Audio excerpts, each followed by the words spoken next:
Well, they're certainly on a roll in terms of these midterm polls. And we've seen this consistently. I mean, this it was a midterm poll that really started to unravel for Arlene Foster when people started to get nervous about the TUV surge and what that was going to mean for DUP seats coming into an assembly election in 2022.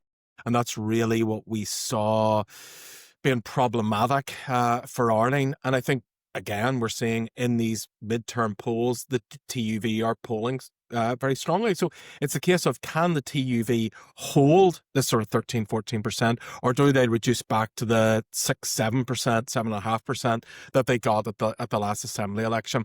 Can the DUP claw back 4 or 5% from the TUV and leave the TUV sort of languishing in single figures again? That's the big unknown that we have at the moment. Now, look, if you're in the TUV, I think you look at this polling and you say, this is great.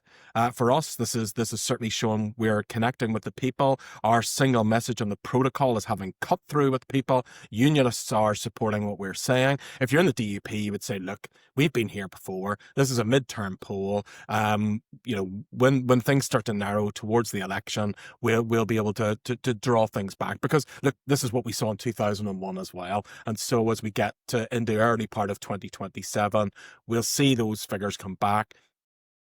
And when it comes to May, we'll come back as you were, 21%, 22%, and be able to retain our seats.